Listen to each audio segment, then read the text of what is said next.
Imagens Podcast.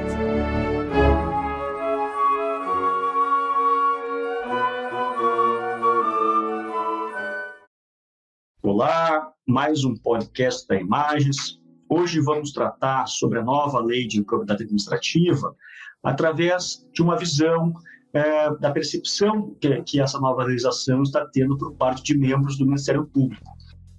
Temos aqui a satisfação de contarmos hoje com a promotora de justiça, Lara Peplau, do Ministério Público de Santa Catarina, que é a coordenadora do Centro de Apoio Operacional da Moralidade Administrativa no Estado catarinense, no Ministério Público do Estado catarinense.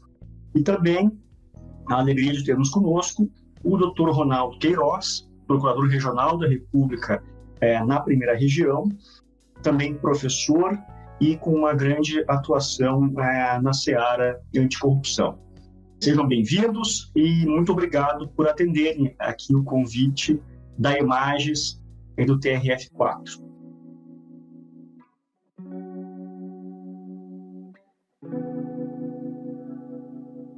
Para começar, eu gostaria que vocês rapidamente pudessem se apresentar, dizer um pouco da atuação de vocês e após isso eu vou fazer alguns questionamentos para cada um. Doutora Lara, por favor, a senhora tem a palavra. Gostaria então inicialmente de cumprimentar o Dr. Tiago pela iniciativa, de discussão desse tema tão relevante aí para a atuação não só do Ministério Público como do Poder Judiciário, evidentemente. Agradecer o convite, lembrar o tanto que já nos ajudou aí, seja participando do evento que nós fizemos aqui no MP de Santa Catarina no ano passado, e também com os seus artigos, que posso dizer que já foram e têm sido citados muitas vezes aqui nas manifestações dos colegas.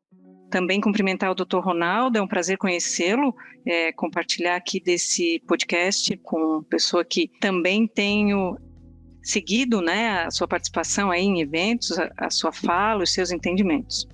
Eu gostaria então de explicar a minha condição hoje, Eu sou promotora de justiça há quase 20 anos, sou titular da segunda promotoria de Santo Amaro da Imperatriz, aqui perto da capital de Santa Catarina, e nesses 20 anos sempre atuei na área da moralidade.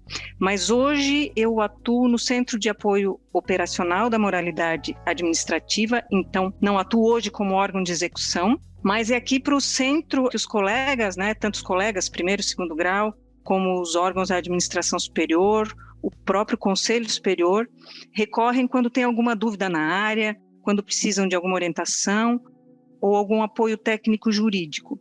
Então, essa visão que eu posso apresentar no dia de hoje. Muito bem, muito obrigado, Lara. É realmente uma experiência muito rica para compartilhar conosco. Doutor Ronaldo, sua vez, por favor. Boa tarde a todos. Gostaria primeiramente de agradecer o convite do Dr. Tiago, que é uma pessoa que eu admiro muito. Tem um trabalho acadêmico que nos orienta bastante nessa área da improbidade administrativa. E parabenizar o TRF4, que é um TRF que eu também admiro muito, pela excelência, pela vanguarda, por esse podcast, esse modelo, esse formato de conteúdo que nessas novas tecnologias nos ajuda tanto a consumir informação de qualidade nos momentos que a gente tem algum tempo para ouvir e, obviamente, com conteúdo de qualidade fica muito melhor para passar o nosso tempo. Queria também cumprimentar a doutora Lara, o Ministério Público de Santa Catarina também, que é um Ministério Público de ponta, de vanguarda. E apresentar aqui, meu nome é Ronaldo Queiroz, sou membro do Ministério Público Federal há 19 anos, mais ou menos o mesmo período da doutora Lara. Obviamente ela entrou muito mais jovem que eu. Minha experiência, basicamente, durante todo esse período, é no campo também do combate a improbidade administrativa, atuando no núcleo do patrimônio público social. Depois, no Ministério Público Federal, nós criamos os ofícios de combate à corrupção, os ofícios anticorrupção, onde, durante boa parte da minha carreira, eu atuei na primeira instância. Atualmente, eu atuo na segunda instância, perante o Tribunal Regional Federal da Primeira Região, com uma carga de processos relacionados à improbidade muito grande, porque é um tribunal realmente que tem uma jurisdição imensa. Fiz também parte como secretário executivo da 5ª Câmara de Coordenação e Revisão do Ministério Público Federal, que é a Câmara que trata do combate à corrupção. Foi no ano 2015, 2016, inclusive, quando estava na Secretaria Executiva, que os primeiros acordos de leniência na improbidade administrativa foram homologados no Ministério Público Federal. E naquele momento a gente começou a romper aquele dogma de que não caberia qualquer tipo de acordo, transação na improbidade administrativa. Hoje nós temos um quadro diferente, inclusive no plano legal. Então, eu fico muito feliz em participar desse podcast e fico à disposição para esse debate, que com certeza vai ser muito rico pelos convidados aqui presentes. Bem, também estamos muito contentes com a presença de vocês. E eu gostaria de começar perguntando à doutora Lara, na visão do Ministério Público catarinense, nesse contato que tem tido com os demais promotores e procuradores, quais são os principais impactos já percebidos com a edição da Lei 14.230, que alterou a Lei de Improbidade Administrativa? Bom, os impactos, pelo menos nós aqui no Centro de Apoio, já sentimos no primeiro dia, né? No dia da vigência da lei, eu já comecei a receber questionamentos dos colegas no sentido, ok, agora eu tenho 2 anos para investigar, eu tenho que concluir o meu inquérito civil em 2 anos. E aqueles procedimentos que já tramitaram por mais de 2 anos, que estão há 3, há 4, enfim, posso continuar investigando, né? Então, isso já na manhã do dia da publicação da lei. A gente fez uma movimentação em decorrência dessa dúvida, até para dar uma segurança aí para os colegas, né? Provocamos o nosso conselho aqui e foi editada uma súmula pelo Conselho Superior regulamentando essa questão, com posterior orientação da Corregedoria. Um outro ponto que também impactou já no dia e imediatamente, né, nos dias seguintes, foi o fato de que foi aberta vista de ações em trâmite para que os promotores se manifestassem sobre os impactos da nova lei naquele procedimento, né? Isso já, em alguns casos, no dia da vigência, no dia da publicação da lei, né, 26 de outubro. E imediatamente nos dias seguintes, não só em primeiro grau, como a maioria dos desembargadores aqui do Tribunal de Santa Catarina também determinaram a oitiva do membro de primeiro grau para que se manifestasse, né, sobre tudo, né, de uma lei que alterou profundamente, todos nós sabemos a temática aí, sem vacatio legis, né? Então, eu tive colegas que 10 dias depois da publicação da lei, eu estou contando o prazo aí da intimação do processo eletrônico, estavam com o prazo correndo para se manifestar sobre tudo, né? Sem que a gente tivesse um mínimo de suporte doutrinário, jurisprudencial nem se fala, porque ainda não temos, né? Então, isso foi uma fase muito difícil, porque não foi aberta a vista de 1 ou 2, mas de 20, de 30, né, para se manifestar sobre tudo. Então, e de casos muitas vezes complexos, com vários demandados, enfim, direito material, retroagem, não retroagem, as questões processuais, enfim, foi uma fase difícil e logo de início, assim. E outro ponto também, eu digo aqui como nos dias seguintes, né, o impacto que a gente teve nos primeiros dias mesmo, vários pedidos defensivos alegando a ocorrência da prescrição intercorrente, né, porque acho que esse foi um dos pontos que a defesa viu assim como válido para se atacar independentemente de alguma orientação sobre retroatividade ou não.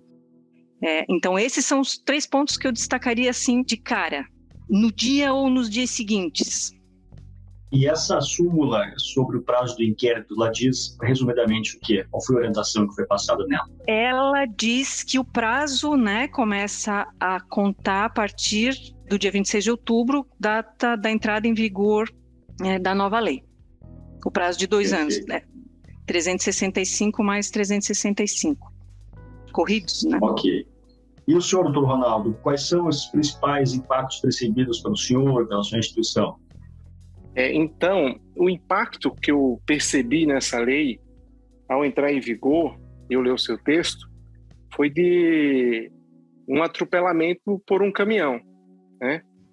Nas instituições e na própria proteção do bem jurídico, porque o bem jurídico protegido pela lei de improbidade administrativa é a moralidade, é a probidade e o patrimônio público. Esses 3 bens jurídicos, eles são mencionados expressamente na Constituição 12 vezes. Então, são bens jurídicos muito relevantes para a sociedade e agasalhados no corpo da Constituição, desde a sua redação original. Então, nós podemos proteger um bem jurídico in natura, e a ação civil pública geral comum, ela protege in natura, ou por meio do direito sancionador. E o direito sancionador foi uma das vontades também do legislador, quando colocou lá no artigo 37, parágrafo 4º, a necessidade de uma ação de improbidade administrativa, que protegesse minimamente o bem jurídico. E quando a reforma da lei de improbidade administrativa foi publicada em 26 de outubro do ano passado, 2021, alterando estruturalmente a lei, é uma nova lei, sem dúvida nenhuma, talvez tivesse sido mais honesto revogar 8.429, não houve nenhum prazo de vacácio para uma alteração tão importante, de uma lei tão importante, para as instituições se organizarem. A única norma de transição prevista na lei, que é o artigo 3º, era suspender as ações em que a Fazenda Pública é autora para o Ministério Público decidir se assume ou não. Inclusive, essa única norma de transição está suspensa por medida liminar do ministro Alexandre Moraes. Então, com o bonde andando e as regras do jogo sendo alteradas pela nova lei, as instituições elas têm que analisar agora tudo. Prescrição, prazo da investigação, as cautelares patrimoniais, se mantém, não se mantém, prazo do processo, recurso. Aqui no tribunal, por exemplo, remessa necessária, o tribunal está entendendo que não cabe mais, porque a lei ela é confusa, mas dizendo uma coisa e depois dizendo outra. Mas o tribunal entende que prevalece que não cabe mais, então está julgando por perda de objeto, prejudicados, remessas necessárias, onde não há recurso voluntário. As atipicidades que foram criadas, como a extinção da improbidade culposa e a extinção de várias condutas da improbidade de lesão a princípios, se aplica ou não. Qual, inclusive, a extensão dos princípios do direito sancionador? O que é que retroage? A norma mais benéfica? Em tese, sim, mas a norma de direito material que não seja inconstitucional. E analisar a inconstitucionalidade no plano do direito sancionador, no modelo difuso, também não quebra um pouco a segurança jurídica.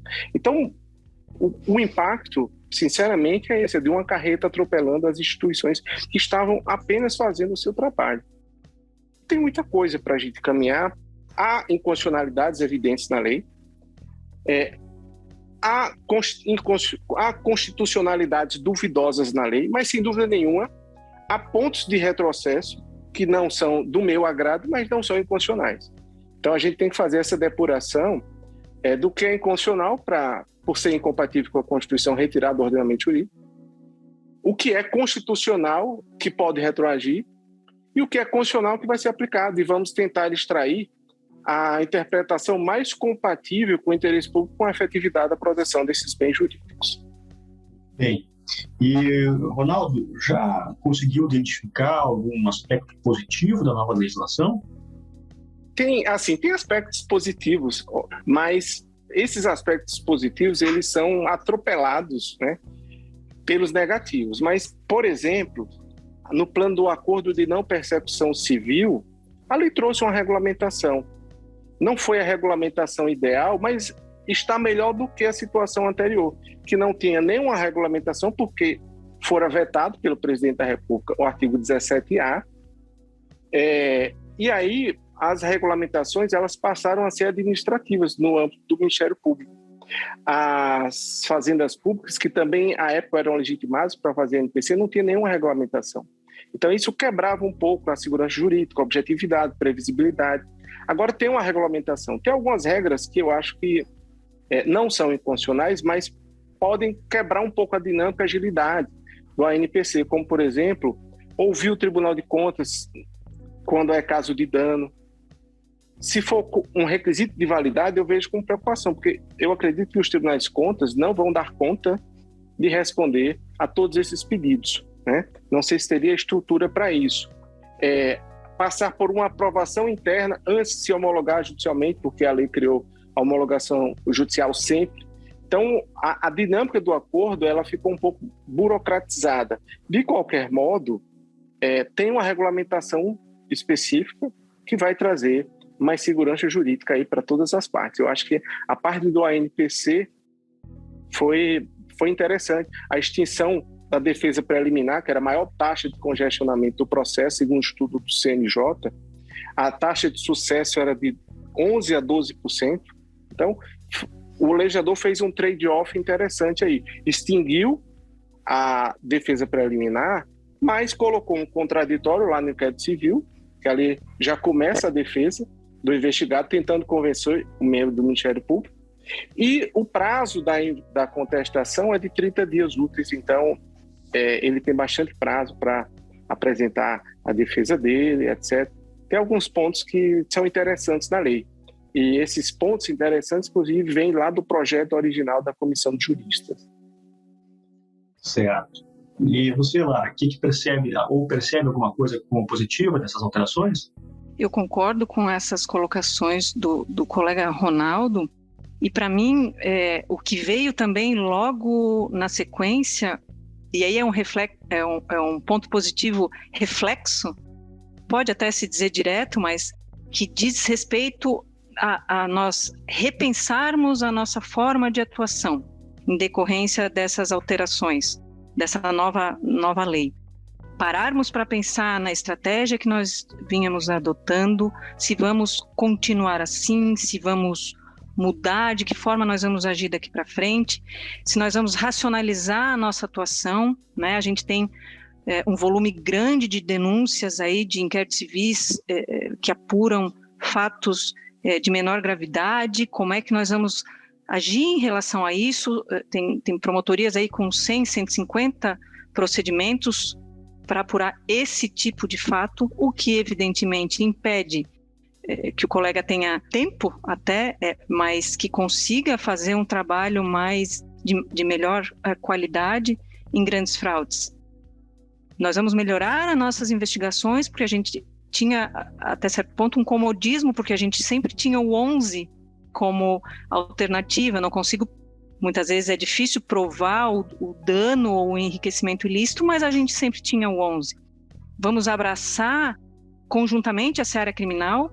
Santa Catarina, nosso modelo, o promotor que atua na moralidade também atua na parte criminal, mas tem estados que não, que um ajuiza a ação civil pública e o outro membro do MP a denúncia.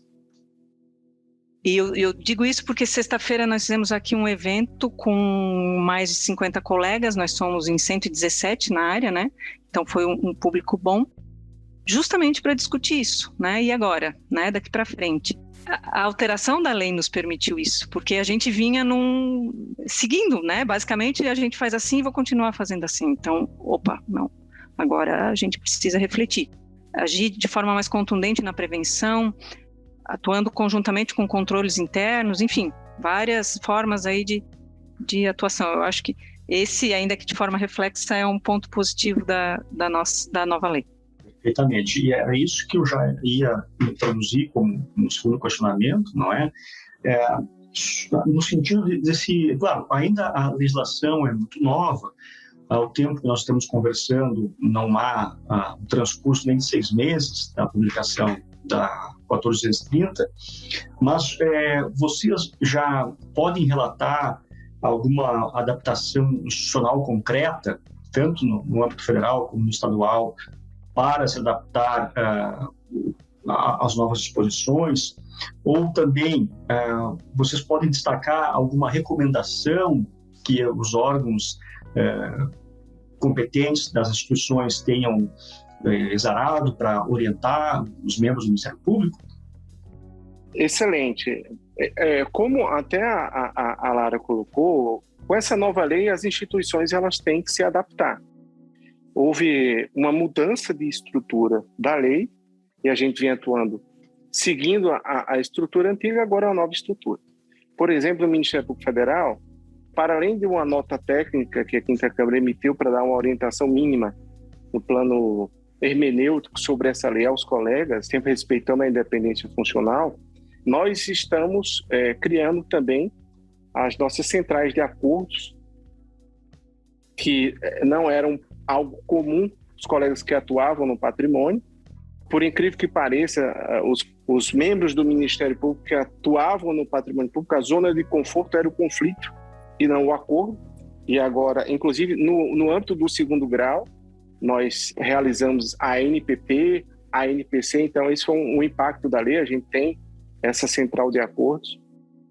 Também pedimos ao tribunal, na época que estava vigente o artigo 3º, para decidir se íamos atuar ou não nos casos da Fazenda Pública, que o tribunal mandasse, não todos os processos de uma vez, mas mandasse por finais 01, 02, 03, para se manifestar com mais qualidade em todo o processo e não, já que estava suspenso durante um ano. Então, outra providência também, e essa é de provocação, nós estamos junto com o TRF1 fazendo um levantamento da quantidade de recursos relacionados à improbidade administrativa que tramitam aqui no TRF1 para sugerir, eventualmente, a criação de uma turma especializada, que a improbidade hoje ela é da competência da 3ª e da 4ª turma do tribunal. A 3ª e a 4ª turma ela tem a competência criminal e também aprecia as ações de improbidade administrativa. E muitas vezes, pela urgência, pelo risco de prescrição, réu preso, as ações criminais elas têm mais prioridade. Esse é o nosso sentimento aqui. E considerando que os tribunais, e principalmente o TRF1, que está perdendo uma parte das suas atribuições para Minas, TRF6, está recebendo mais desembargadores, com a possibilidade de criar turmas novas, nós provavelmente vamos provocar, após a análise desses dados, a criação de uma turma especializada em improbidade administrativa, principalmente por conta da prescrição intercorrente. É muito difícil um processo de improbidade administrativa ser julgado no TRF da primeira região em menos de 4 anos. Pelo tamanho do TRF, as deficiências que o tribunal tem, etc. Então, até com base na prescrição intercorrente, as instituições elas têm que se organizar, se preparar para tentar atender, dentro do prazo razoável, uma resposta sobre a improbidade administrativa. Esses são alguns pontos que eu posso destacar aqui de mudanças institucionais e estruturais. E da parte do Ministério Público dos Estados, Lara, eu sei que a sua realidade é mais Santa Catarina, mas também vocês atuam em rede com demais Ministérios Públicos do Brasil, não é? O que vocês têm percebido aí em termos de adaptações e recomendações? Isso, os conselhos superiores, né, têm sido bastante provocados pelos centros de apoio para regulamentar essas questões, como eu disse, do início do prazo dos 365 mais 365 dias, se esse prazo é próprio ou impróprio, né, quer dizer, findo o prazo, o que eu faço? Obrigatoriamente eu arquivo ou posso continuar? Então, a questão da revisão do despacho de prorrogação pelo Conselho, porque agora há essa previsão expressa, de que forma isso vai se dar, como é que isso vai ser feito, vai suspender a investigação ou não, é uma simples remessa a um conselheiro. Então, todas essas questões a gente tem provocado os conselhos superiores para que deem um norte, né, aos colegas, para que não haja entendimentos aí conflitantes, né, ou muito diferenciados. E também sobre a questão de estrutura, aqui em Santa Catarina, deve ser instalada em breve uma promotoria regional da moralidade. Nós já temos promotorias regionais para atuação no meio ambiente e na sonegação fiscal. Então vai ser feito um projeto piloto agora, porque a gente, em uma promotoria de entrância final, quer dizer, o meio do caminho, né, nas entrâncias, que vai atuar nas entrâncias iniciais do entorno, ou seja, aquelas promotorias que têm todas as atribuições. Então, o colega atua no crime, na infância, no meio ambiente e a moralidade. Então, por conta do prazo de 2 anos aí, né? Até que se define, enfim, o que acontece depois que ele expira. Então, para tentar dar uma agilidade, porque nesse tipo de promotoria, a moralidade acaba não sendo assim o primeiro procedimento que o colega vai atuar, porque ele tem preso, ele tem criança em entidade de acolhimento, ele tem instituição de idosos para fiscalizar, enfim, as questões ambientais também. Então, é uma experiência, um projeto piloto que deve ocorrer em breve aí. Ela já foi criada, falta ser instalada. E também a gente está num movimento para tentar estruturar de forma melhor o nosso centro de apoio técnico, que é composto por profissionais da engenharia, administração, contabilidade, enfim, que tem um prazo hoje de resposta aos colegas longo, às vezes até 8 meses, dependendo da matéria, e numa investigação que a lei diz que deve durar 2 anos, é impraticável. Então, a gente tem esse movimento também em relação a essa estrutura de apoio técnico, né? Agora, entrando um pouquinho mais em algumas regras específicas da norma, eu queria saber como é que vocês estão percebendo o já mencionado prazo para conduzir o inquérito civil e também o prazo de 30 dias para entrar com a ação uma vez que o inquérito esteja concluído. As instituições e vocês, pessoalmente, como é que têm visto esses prazos? Como prazos próprios, como uma consequência jurídica pré-determinada ou como meramente um prazo impróprio? Por Ronaldo primeiro. Esse é um dos pontos principais aqui, pelo menos o plano da investigação, é qual a natureza desse prazo. Na minha leitura, se for considerado um prazo próprio, é inconstitucional. Por quê? Porque o legislador ele diz que a prescrição é de 8 anos. Se ele considerar o prazo do Ministério Público da investigação, que é 1 ano, prorrogável por mais 1 ano, mediante autorização, um prazo próprio, na realidade ele está diminuindo a prescrição para 2 anos. O que é a prescrição? A perda da possibilidade de ajuizar a ação, a perda da pretensão. E considerando que o Ministério Público, pela lei, pela letra da lei, era o único legitimado, ultrapassado o prazo da investigação, se for considerado um prazo próprio, não pode mais ajuizar. Então, é uma prescrição de 1 ou 2 anos, o que seria inconstitucional, né? Então, e olha, fazendo um paralelo no processo penal, o prazo do inquérito policial é impróprio. Quando investiga o mesmo fato, uma corrupção passiva, um peculato. Então, não tem sentido, até sob a perspectiva da harmonia do sistema, dos microsistemas, ter um prazo próprio na investigação da polícia ou do Ministério Público e um prazo impróprio na investigação da polícia. Muito bem, doutora Lara, e a sua visão sobre isso? Comungo do entendimento do colega Ronaldo, inclusive estou elaborando um material nesse sentido, né? A Procuradoria-Geral, nossa Corregedoria, para que esse tema também seja levado ao Conselho, para que isso fique expresso, né, para que os colegas tenham essa segurança, porque há um receio de, ok, o prazo é impróprio, mas eu posso ter reflexo disso na esfera correcional, por exemplo, né, ou algum investigado pode não se contentar com esse entendimento e tomar alguma medida judicial. Então, se a própria instituição já deixa claro que entende dessa forma, isso certamente vai tranquilizar os colegas, né?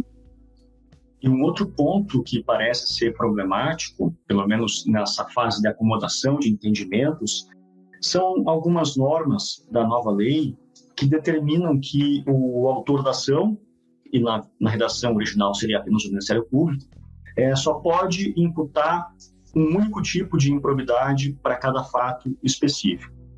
Nós sabemos que, anteriormente, a alteração legislativa, era comum que, invocando o princípio da eventualidade, o promotor ou procurador imputasse para um fato o artigo 9º e, eventualmente, se não comprovado, que então se enquadrasse no artigo 10 e assim até chegar ao artigo 11.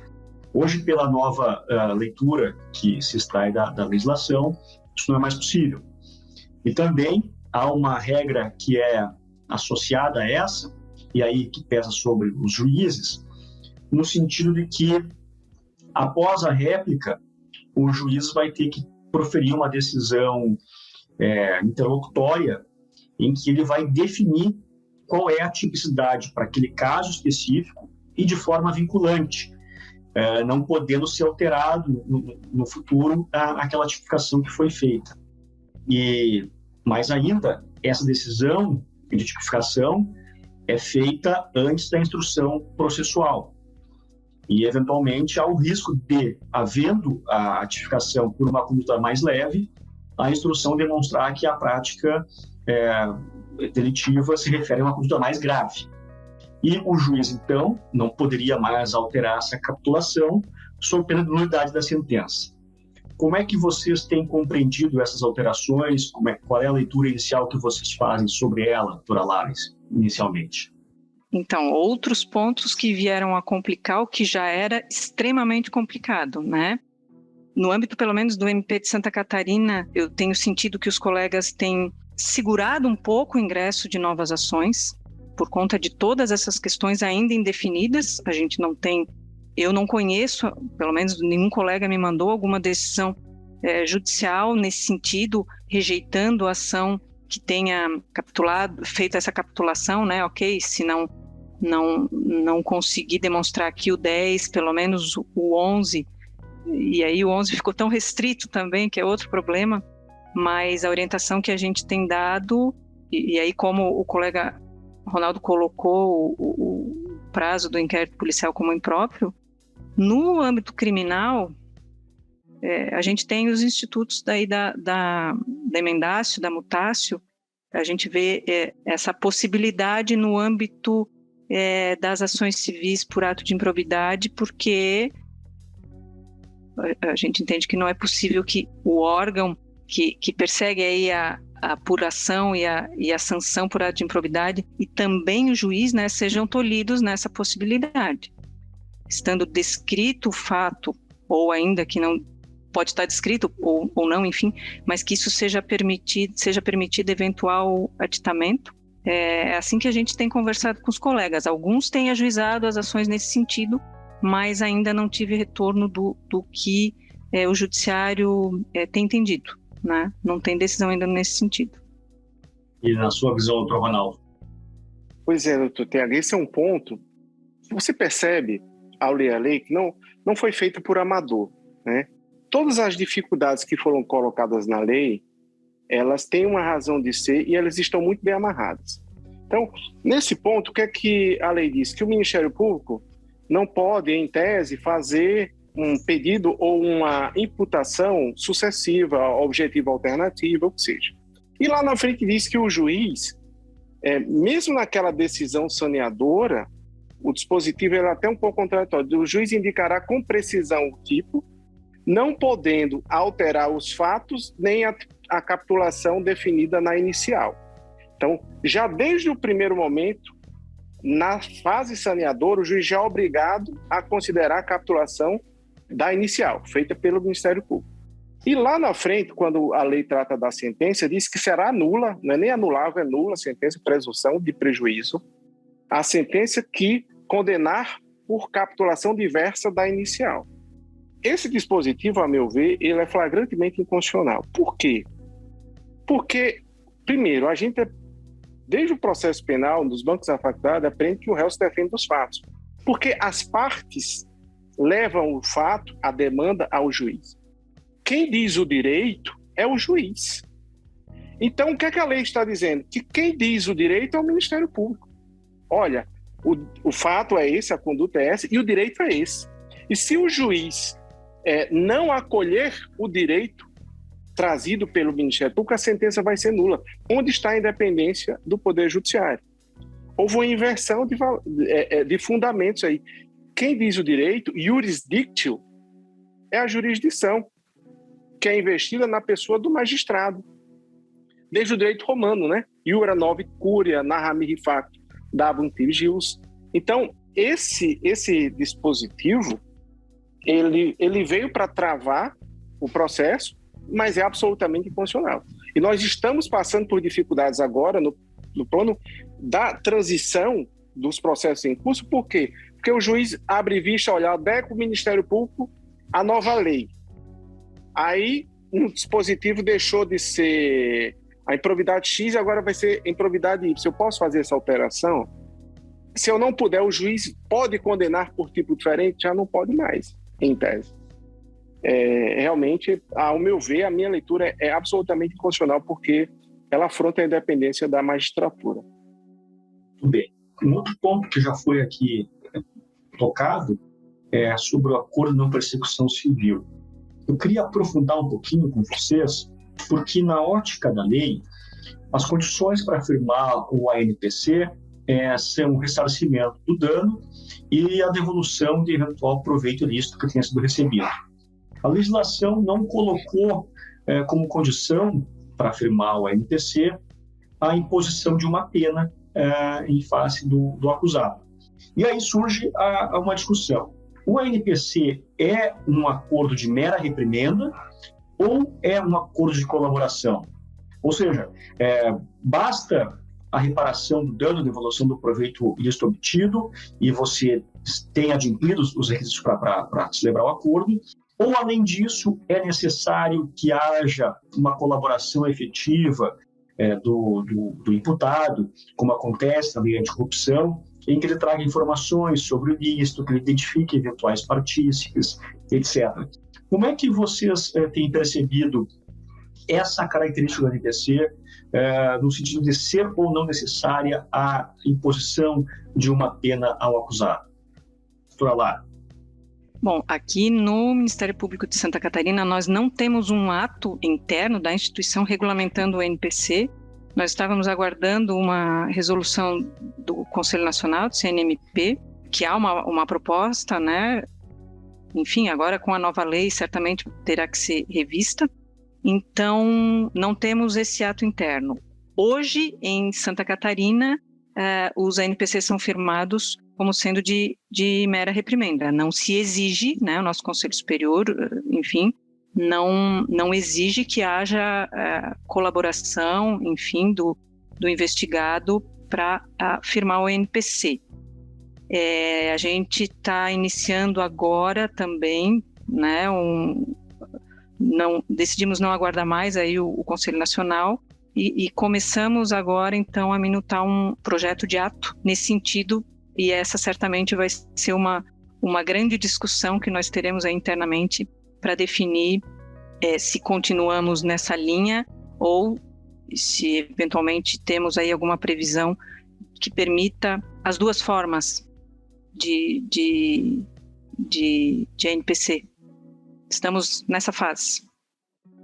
Essa pergunta ela é excelente, porque a lei realmente ela disse muito pouco, né?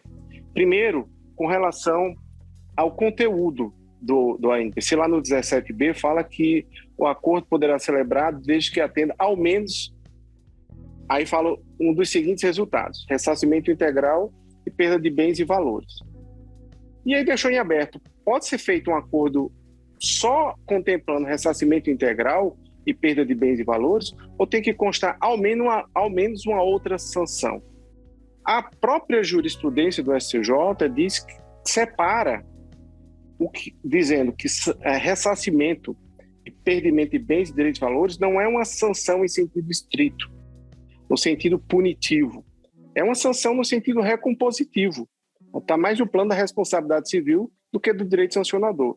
Então, uma sentença que reconhece a improbidade e condena apenas o ressarcimento, o STJ diz que está errado. Tem que constar uma multa, uma perda da função pública, suspensão de direitos públicos, o que seja. Então, no acordo tem que constar também, ao menos, uma sanção em sentido estrito. E sobre a pergunta se ele tem a natureza de pura reprimenda, ou seja, eu não preciso de nada em troca para celebrar o acordo, é só para encerrar o processo, ou ele tem natureza de colaboração, preciso de uma colaboração, algo em troca para celebrar o acordo, como a lei não disse nada e tem um advérbio lá, ao menos um dos resultados, eu acredito que, a depender do caso concreto, nós podemos celebrar acordos de não persecução civil na modalidade de pura reprimenda, quando é um fato simples, só um investigado, resolve, antecipa aquela sanção, extingue o processo. Para casos complexos, com pluralidade de agentes e insuficiência de prova por parte do Estado, é possível também celebrar um ANPC na modalidade de colaboração, ou seja, eu melhoro a situação jurídica daquela pessoa através de um prêmio, se ela colaborar, trazendo informações, provas, valores, para o Estado alavancar a sua investigação, aumentando aí o escopo do processo, o escopo da percepção. Então, vai depender do caso concreto. A diferença aqui também, básica, é no momento do prêmio. Quando é de pura reprimenda, eu já antecipo o prêmio, que é aquela sanção mais vantajosa para o cidadão, e extingue o processo. Quando é de colaboração, o prêmio ele é condicionado à performance da colaboração. E quem vai entregar é o juiz como árbitro que vai avaliar essa performance. Eu acho que dá para fazer as duas modalidades do ANPC. Certo. E agora, então, já para a gente encaminhar para o final, infelizmente, né, porque o tempo nos constrange aqui, é uma conversa mais rápida, embora ela esteja muito boa, eu queria perguntar para vocês se vocês já detectaram alguma decisão judicial que seja digna de nota nesse momento a respeito da aplicação da nova lei. Claro, vocês já falaram que, assim como os órgãos de persecução estão eventualmente segurando algum ajuizamento, também o judiciário está seguindo um ritmo ainda de adaptação e, portanto, as decisões não são muito numerosas.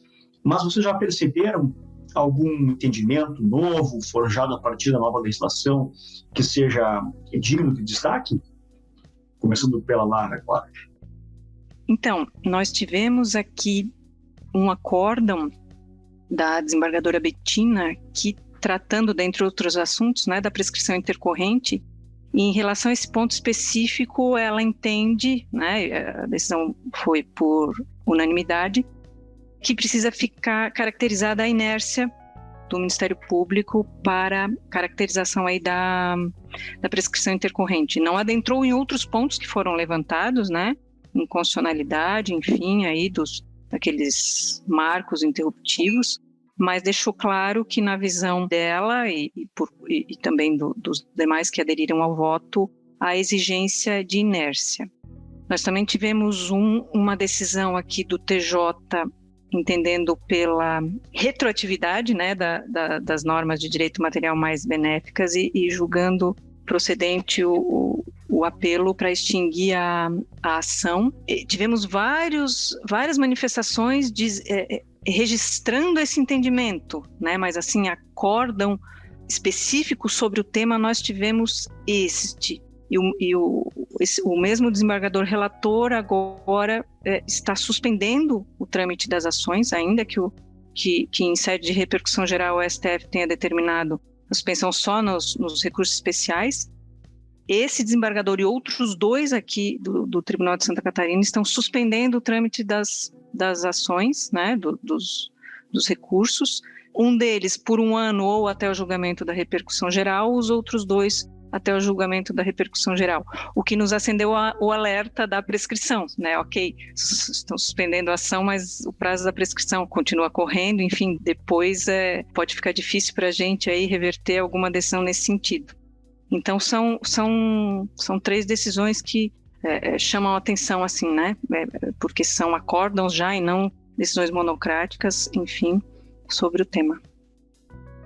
Dentro da mesma temática, para mim, a decisão mais relevante foi uma das primeiras decisões que vieram sobre a análise da transição ou do direito intertemporal da lei. Foi aqui também no TRF da primeira região sobre a prescrição.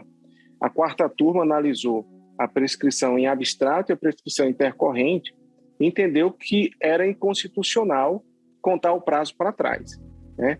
E aí, com base na segurança jurídica, das expectativas legítimas e na proteção do bem jurídico. Essa decisão da 4ª turma, ela também foi seguida pela 3ª turma. E foi uma decisão muito importante aqui para o Tribunal Regional Federal, porque se for aplicada retroativamente a prescrição intercorrente, o estrago no TRF1 ia ser muito grande. Como eu falei, é um tribunal muito grande, quase 80% do Brasil, com uma quantidade gigantesca de improbidades administrativas. Para ter uma ideia, eu dou parecer esse ano, eu tenho dado parecer esse ano de improbidade administrativa que tramita de 2011 de 2012, de 2013, que está tramitando há 15, 20 anos. 10, 12, 8, 15. É o comum aqui no tribunal. Então, fora essa decisão, para mim a decisão mais importante hoje é a repercussão geral que foi reconhecida no Supremo, que vai apreciar o tema do dolo e o tema da prescrição. São os pontos mais sensíveis no sentido de impactar os processos em curso. E aí a doutora Lara, ela tocou no ponto que a decisão do relator, que poderia ter suspendido todos os processos no Brasil inteiro, e só suspendeu basicamente do STJ, onde há petição pedindo aplicação retroativa, mas os tribunais e os juízes, se quiserem, podem suspender, sobrestar e aguardar. Um ponto que me preocupa é a suspensão do processo sem a suspensão do prazo prescricional. Inclusive, esse foi um ponto que o Procurador-Geral da República levantou na manifestação dele perante o STF, dizendo, olha, é o caso de suspender a prescrição também. E ele colocou uma questão de ordem que o Supremo já apreciou quando foi analisar uma repercussão geral de um tema relacionado ao direito penal e ao processo penal, que diz, olha, nos processos penais, quando se suspende, mediante repercussão geral, o prazo da prescrição intercorrente se suspende automaticamente. Então, isso não foi apreciado, pelo menos não foi não consta na decisão do ministro Alexandre de Moraes, e seria muito importante para a segurança jurídica que isso constasse, suspendesse o processo e também o prazo prescricional. Muito bem. E chegou a hora, então, que eu tenho que agradecer a vocês muito pela colaboração, por dedicar esse tempo para conversar aqui comigo, com o podcast da Imagens. Tenho a certeza que vocês trouxeram muito material para reflexão. A experiência de vocês vai ser muito útil para que todos nós que vamos ouvir esse podcast possamos formar os nossos juízos a respeito dos temas que foram tratados e outros que são correlatos. Mas então, agradecendo muito a vocês, espero contar com a colaboração de vocês em outras atividades da escola, seja no podcast, seja em cursos, e desejo a vocês então um excelente dia e um forte abraço. Muito obrigado.